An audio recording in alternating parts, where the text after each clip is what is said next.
Vite, elle quittait le tombeau, remplie à la fois de crainte et d'une grande joie, et elle courut porter la nouvelle à ses disciples. Le Christ est ressuscité, alléluia. Il est vraiment ressuscité, alléluia. Le Christ est vraiment ressuscité, alléluia. Il est vraiment ressuscité, alléluia. Oui, chers frères et sœurs, le Christ est vraiment ressuscité. Et c'est la raison pour laquelle nous sommes tous rassemblés ici. Nous célébrons aujourd'hui l'annonce de la résurrection de Jésus-Christ à ses disciples. Une annonce qui transforme la douleur de la crucifixion en joie, en espoir et en vie nouvelle. Dans ce passage de l'évangile de Matthieu, nous voyons les femmes qui sont allées au tombeau pour poindre le corps de Jésus. Mais à leur grande surprise, l'ange leur annonça que le Seigneur, le Christ, Jésus, était ressuscité. En ce lundi de Pâques, nous pouvons faire mémoire de toutes les rencontres que nous avons eues avec le Christ. Non pas par des choses extraordinaires, mais les rencontres ordinaires. Toutes et tous, nous avons fait l'expérience avec le Christ et nous savons que le Christ se manifeste chaque jour dans notre vie. Il se manifeste dans la paix de notre tempête intérieure, nous console de nos tristesses et nous rend forts dans nos faiblesses. Cet évangile nous montre l'empressement des femmes qui vont annoncer la résurrection de Jésus aux disciples. Elles sont remplies de crainte, mais aussi d'une grande joie. Pour elles, c'est la victoire de la vie. Chers frères et sœurs, au cours de notre voyage méditatif, nous verrons trois grands points essentiels. Le premier point prendra en compte l'amour du divin. Le deuxième point nous parlera de la femme, celle qui a porté ce témoignage aux disciples.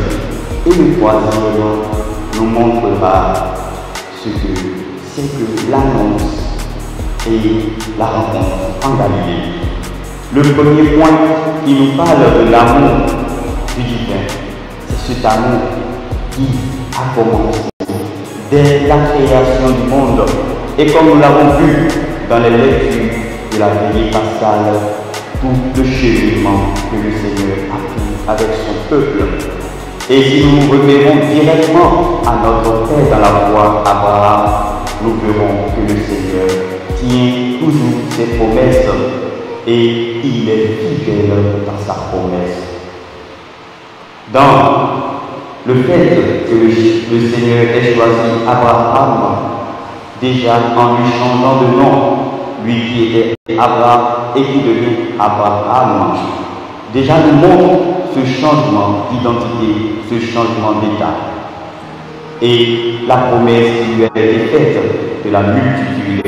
Et ayant un seul fils, nous pouvons voir que effectivement le Seigneur a tenu ses promesses en lui accordant une multitude des nations. Et nous qui sommes tous ici rassemblés, nous sommes les fils dans la foi de notre Père Abraham. Et comme nous le voyons derrière nous sur le tableau, cela l'illustre très bien. Tous autour de l'agneau. Ce tableau qui a été transpercé pour nous. Lui, malgré nos péchés, malgré tout ce que nous avons fait, a accepté descendre pour pouvoir lui-même se livrer et nous donner la vie. Et comme Saint Paul le dira dans sa lettre aux Philippiens, le Seigneur, le Christ Jésus, ayant la condition de Dieu, ne répète pas directement, le rang qu'il égalait à Dieu, mais s'est anéanti prenant la condition de serviteur. Et c'est cette condition de serviteur qui l'a mené jusqu'à la croix. Déjà, nous voyons cet aspect d'humilité dans le Seigneur. le Seigneur qui nous a tant aimés et continue de nous aimer. Et lorsqu'il est ressuscité, il nous dit à toi, mon frère, à toi, ma soeur, sois sans crainte, je suis avec toi et je t'aime. Si nous sommes convaincus que le Seigneur est vraiment ressuscité, qu'il a versé son sang pour que nous soyons tous libérés, nous serons sauvés, car le Seigneur lui-même dit que quiconque croit en moi aura la vie éternelle. Déjà nous voyons cet amour infini, cet amour du divin dans notre vie, cet amour qui ne disparaîtra jamais. Et notre Père Saint-Augustin nous dira, la mesure de l'amour, c'est d'aimer sans mesure. Et le Seigneur nous l'a prouvé à plusieurs reprises qu'il nous aime sans mesure. Le deuxième aspect de notre voyage méditatif sera le témoignage que vont rendre ces femmes. Je prendrai l'image de celle qui a été vraiment parmi les femmes un grand témoin. C'est la figure de Marie-Madeleine. Marie-Madeleine qui hier avait été faillie, lapidée, mais qui aujourd'hui est porteuse de la bonne nouvelle. Chers frères et sœurs, nous voyons là le mystère de Dieu. Le mystère insondable de Dieu. Le Seigneur nous montre à travers cette figure que rien n'est à négliger dans le monde. Tout autant que nous sommes, nous avons une place dans le cœur du Seigneur. Raison pour laquelle il nous dit, soyez sans crainte. Je vous aime. Le Seigneur t'aime, mon frère, le Seigneur t'aime, ma soeur. Si nous regardons un peu l'histoire de Marie-Madeleine, qui pourrait croire qu'elle serait la première à voir le Seigneur ressuscité?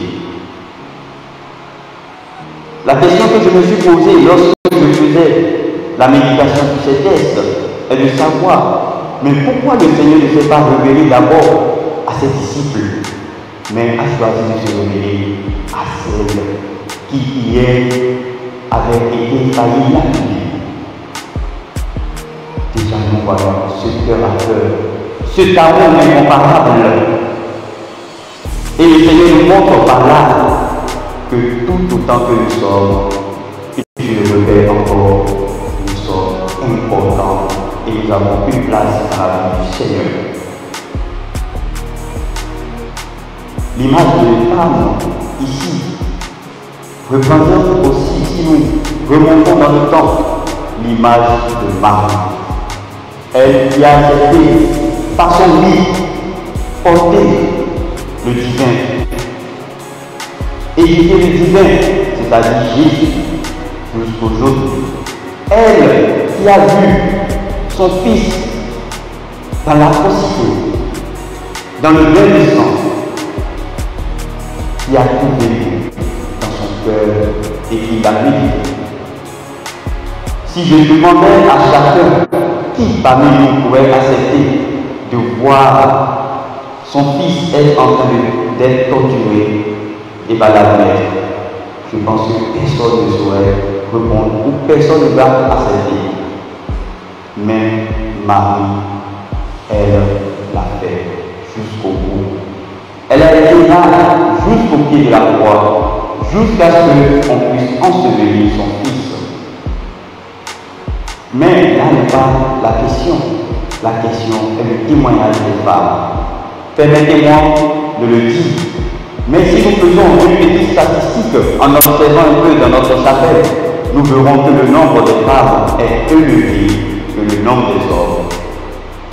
Je me souviens, je suivais un jour une émission où c'est-à-dire celui qui parlait dans l'émission disait, le journaliste disait, si tu dis quelque chose à une femme et tu lui dis c'est un secret, rapidement tout le monde sera au courant. Je ne sais pas si c'est vrai, Mais je pense que le Seigneur aussi a observé cela. Je ne sais pas, mais je le dis. Parce que, certainement, si le Seigneur se présentait aux hommes, je ne pense pas que l'évangile porterait peut-être des fruits. Mais je ne dis pas que c'est ça, mais c'est juste une réflexion. Effectivement, que le Seigneur est passé ou appris par la femme. Déjà, si nous faisons une petite historique, le péché est entré par la femme et la grâce par la femme. Vous voyez ce schéma. Déjà, nous voyons là que le Seigneur accomplit son histoire de salut à travers les par qui le péché est entré dans le monde.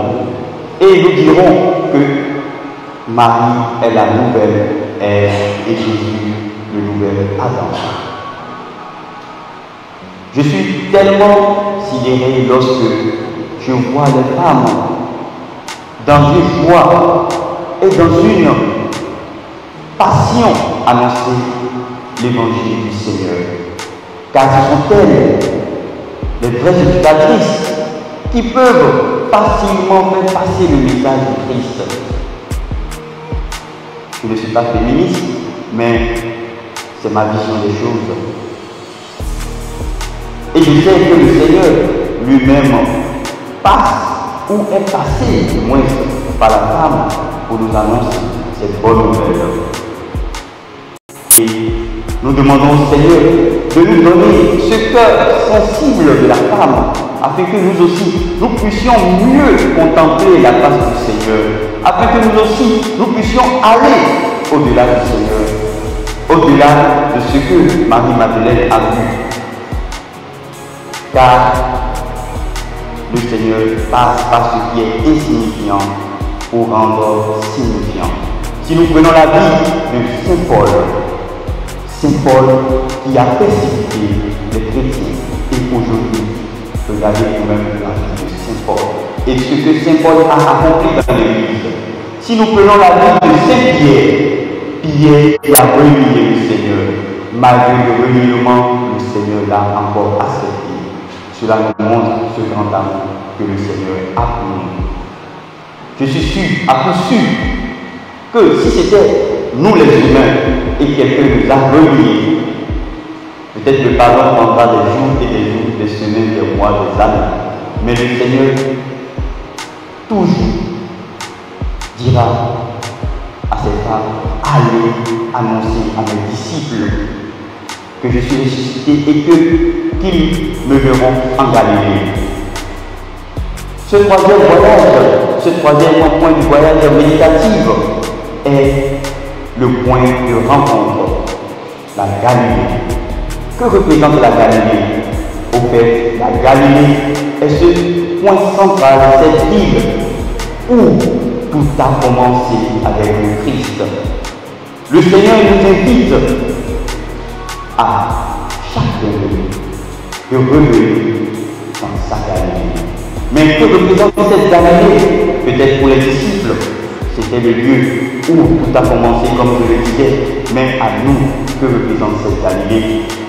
Certainement, c'est notre baptême. C'est notre point culminant de l'amour avec le Christ, avec le Seigneur.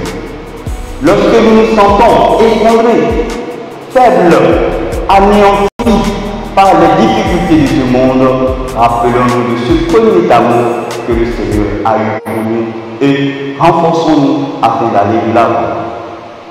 Demandons au Seigneur, au cours de cette célébration, qu'il nous aide à aller à cette rencontre de la Galilée, à cette rencontre afin d'être ressuscités avec le Christ, malgré nos fautes, malgré nos faiblesses, malgré les difficultés de la vie, afin que nous aussi, nous soyons de véritables témoins, qui nous aident par son Esprit Saint, lui qui, par son souffle, a donné ce courage aux disciples d'annoncer cette bonne nouvelle, afin que nous aussi, par sa grâce, nous puissions être de véritables témoins, comme les femmes d'aujourd'hui, plus précisément Marie, Madeleine, le Seigneur soit avec vous.